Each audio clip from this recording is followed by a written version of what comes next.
in the office waiting for candidates to come. And our office was a basement in a residential community where there used to be parathas being made everywhere, Right. all day and all night, right? And I remember that many people, seeing that this is like a residential office, they used to just run away from outside. They won't even come inside, right? So we were in that phase of the company at that point in time. So at that point, consumers, we thought anyone who wanted to work with us was a bonus. From that day to this day, that same guy who's still with us has a team of 15 people, makes probably 5-6 times what he made back then. Yeah. And to us, that's a real growth story. The growth story is not about the company usually, in my view. The growth story is about the individuals who've grown with the company. Right, and I think that the fulfillment that gives you as an entrepreneur is unmatched by if your revenues are good or you have good investors, etc. All that is great, but nothing matches the happiness you get when you're able to provide that kind of opportunity and growth to someone. Yeah. So we then started further enhancing the team, further constantly experimenting with new products, many of which failed also, of course, and brought with them some new learning experiences. So we started, I remember we started a product which is neighborhood coupon mailings. Right? Interesting. What was that? We used to aggregate discounts from local retailers, put them in an envelope, and deliver them to households in the nearby area. Okay. Right? So it seemed like an interesting business. So there's a business called Valpak in the US that has done this very successfully. And I thought, we were always of the opinion that India, these kind of businesses have to be built offline. Yeah. Right? Yeah. Just you need that offline presence. Not a lot of people were on the internet then. Now it's increasing. What we didn't realize was that India has such a poor infrastructure of delivery of offline mail, etc. Yeah. And I remember we used to go on our rounds of audits to see whether they've actually delivered the coupon filled envelopes to the households in that catchment area. We used to find bundles of 100 envelopes sitting in some gutter somewhere. Some household they've delivered like 20, some household didn't get any. And we realized that business was completely broken, right? And we did burn our hands. Fortunately, the financial burn was not that much because most of our business that we do is fairly low on investment. Yeah. But it was a great learning experience because building a company is essentially an amalgamation of good and bad experiences, right? And that was an unsuccessful experience, but a great learning experience nonetheless. Thereafter, but it gave us a great understanding of what local merchants want, right? In terms of them realizing deep down within that, in our view, that was sort of the offline Snapdeal in some ways. If you think about it, because those merchants were doing deep discounts and they were trying to attract a lot of consumers from the catchment area, giving them an acquisition offer. Yeah. Right? Because they know that the likelihood of acquiring a customer in a 2-3 kilometer radius is highest compared to someone who's going to come from 10 kilometers away. Yeah. So the business was growing well. About middle of 2009, the market started improving a little bit, but not really. But we fortunately, I think some of the investors started seeing that we were building a good business for India, and we had put together a very good team, even in adversity, in terms of market conditions.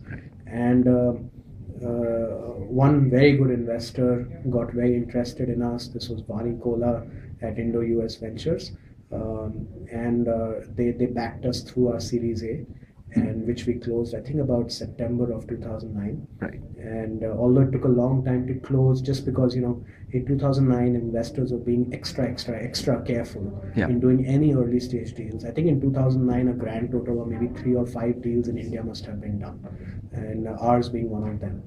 And I think there was no looking back for the business after that, because we built some fundamental enterprise value in terms of merchant relationships, a team, offices, infrastructure, that eventually when we had some capital in the bank, we could really use it well. Right. Because until then we didn't have any, right? And when you don't have capital, you're always thinking about, if only we had capital, we would do this. Yeah. Now that you have capital, you already have all the ideas, right?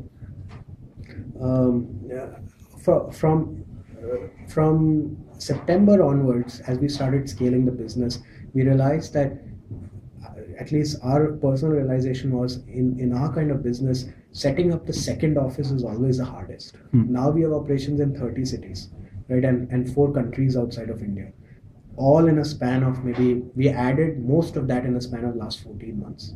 Interesting. Right? So first 18 months or first 16 months we were in one city, right, and then next 18 we went to 29 more cities and 4 more countries. Yeah. So what was the process like? That's what I'm saying. The adding the second city is the hardest, because the leap of faith that requires is the most significant, because you suddenly have an office, you have an asset, although it's on rental, but you have an asset, physical asset in another city that you are completely, giving the keys to someone else. Exactly. Right? Who you have never worked with before in all probability. Yeah. Right? Trusting them to do the right thing day in and day out for the business. Right? And what was the background work, especially in terms of process, who you had set up in a company? Yeah, so not a lot when we first started, of course, but over a period of time we became very process driven. We had, I think, from very small things like ensuring there's the right way of booking expenses, right way of booking petty cash. Those kind of processes are very important as you scale geographically, even within India. Right. Because what we've seen is that the amount of friction that exists just to run admin and operations in such an offline business like ours is absolutely non-trivial. Which is why I have a lot of respect for companies like Naukri, etc., which are in the technology space but have very large sales teams across the country. Yeah. And to be able to manage them very closely. So, for instance, in our case, right, if we have a team member who is in Coimbatore, right, sitting in Delhi, I've actually never been to Coimbatore, but I need to have enough trust in our team there that they're actually doing the right thing. Right, and that requires processes which cascade across the entire company and all its people. Exactly. Now, sometime around, we were in the couponing business. We had all these retailers, etc., etc. Sometime around, I think Jan 26th last year in 2010. It was Republic Day. It was an off. Ruth and I were at Costa Coffee having coffee, and we often think about what's the next new thing we could do.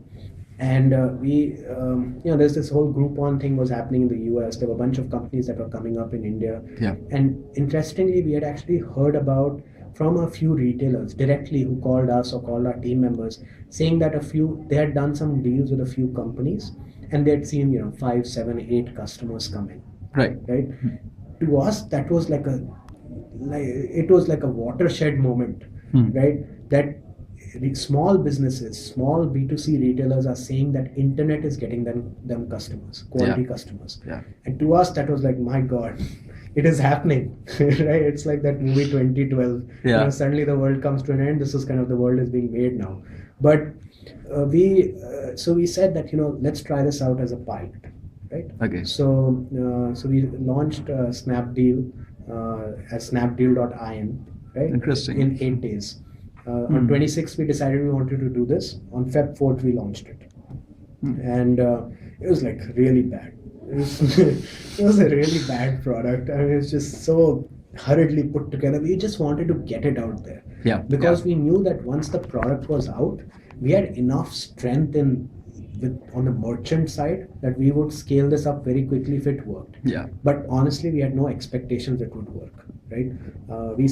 We told one of our guys on our team who was good, who were working with merchants, etc. We told him, you work in a box and you don't tell anyone else that you are working on this. Well, then our culture is such that everyone wants to work on the new thing. Right? Yeah. Mm-hmm. So you don't want the whole company to get distracted because you want to run a pilot. Yeah. Right? I hope they don't see this interview, this part of the interview.